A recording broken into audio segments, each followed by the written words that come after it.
Assalamualaikum warahmatullahi wabarakatuh. Perkenalkan, nama saya Andriansyah dengan NIM 0805 1282 dari kelas 4. Dalam video kali ini saya akan melakukan pengolahan materi Google Earth Engine. Jadi pada tahun 2010 2 Desember Google itu meluncurkan sebuah teknologi yang dinamakan Google Earth Engine. Nah, Google Earth Engine ini merupakan platform yang digunakan untuk pengolahan citra satelit berbasis komputasi awan atau cloud computation.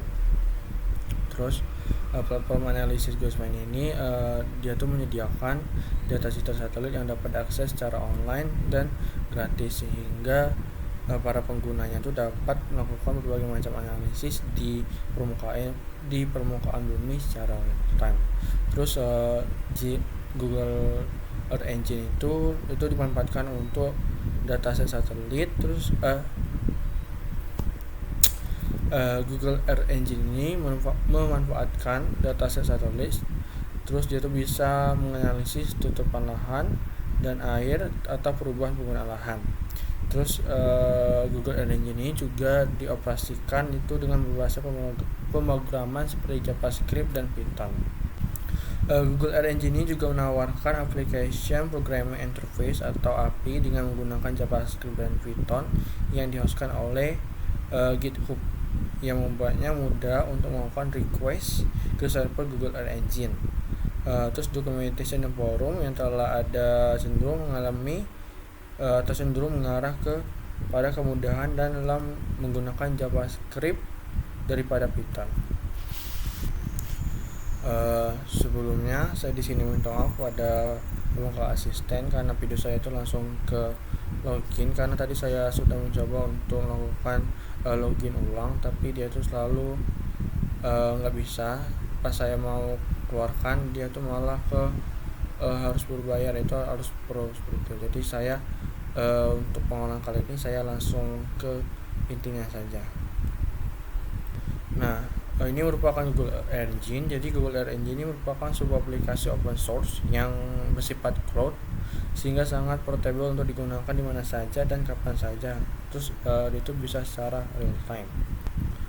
Terus tampilan pada Google Earth Engine-nya ada beberapa. Ada yang pertama itu tuh di sini adalah menu. Jadi di menu ini pertama itu menu ini disebut dengan library atau perpustakaan.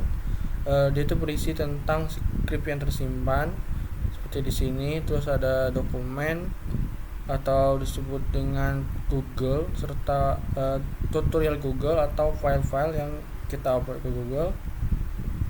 Di sini ada beberapa contohnya itu seperti algoritma, array, block, dan lain-lain. Terus di sini ada access.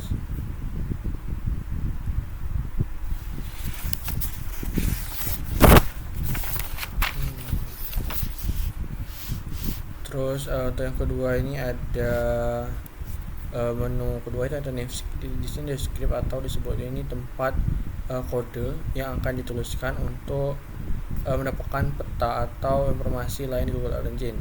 Nah, di sini nih biasanya kita misalkan di sini kita memberikan coding, maka nanti si Google Earth ini akan menghasilkan output dari codingan kita.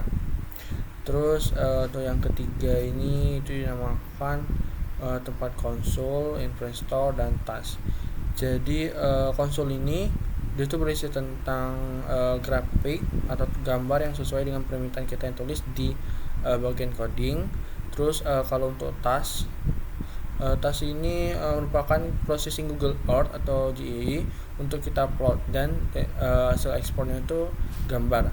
Terus sedangkan untuk impactor, jadi impactor ini bisa digunakan untuk melihat nilai pada poin yang kita pilih.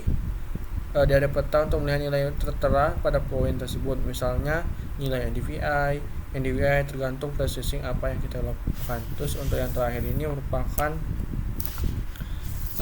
yang keempat, ada menu keempat. Jadi menu keempat ini disebut layouting atau tempat di mana gambar spasial akan muncul sesuai dengan kode atau sintak yang kita tuliskan di kode menu.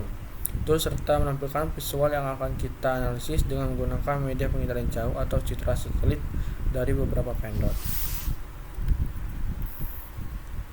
Nah, baiklah, apabila terus selanjutnya itu, nah di sini contohnya itu saya menggunakan codingan dari Bang Jimmy untuk mitigasi bencana.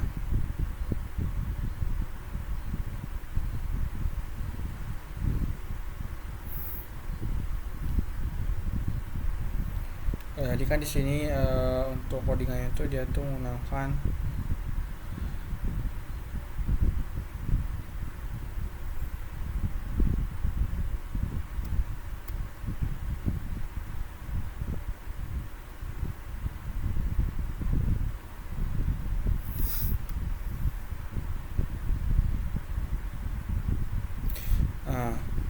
di sini juga ada legendanya. Jadi untuk di legendanya ada genangan, terus banjir, terus genangan sedang, lahan sembab.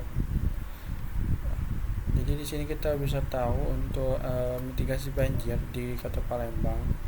Misalnya di daerah sini dia tuh genangannya tuh genangan dalam, terus di sini untuk warna merah itu dia tuh merupakan area kering.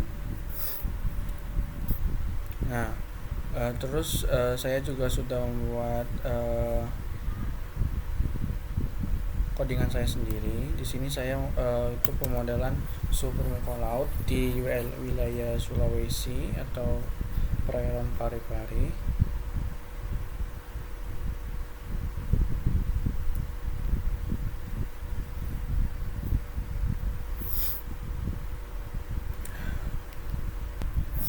Nah, ini merupakan tampilan dari codingan saya yang saya buat.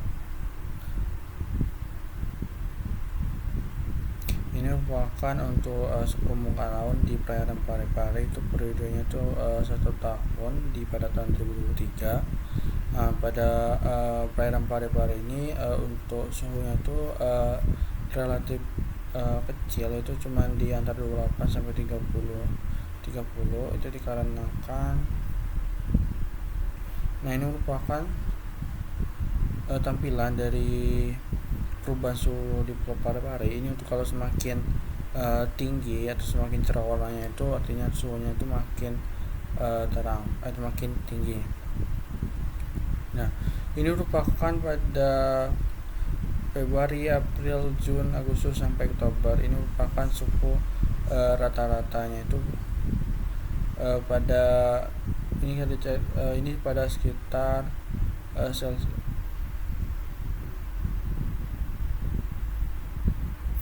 ini merupakan grafik yang dihasilkan dari konsol pada. Jadi ini merupakan hasilnya, dia menghasilkan grafik juga. Bisa dilihat di sini untuk pada April tanggal 30 ini temperaturnya itu sekitar 11,6 Celsius. Ini Kelvin. Ini pada bulan Juli. Di sini kita klik aja, maka di sini tahu ini pada tanggal berapa dan bulan berapa. Nah, untuk perubahan suhu permukaan laut ini itu bisa diakibatkan oleh angin, terus cahaya matahari, terus ini juga bisa perubahan suhu itu juga bisa diakibatkan oleh musim, itu bisa datangnya angin itu pada musim barat atau musim timur. Apabila pada musim barat pada Sulawesi Pari-Pari ini itu kemungkinan untuk itu suhunya itu cukup rendah, karena pada musim barat itu akan terjadinya musim hujan.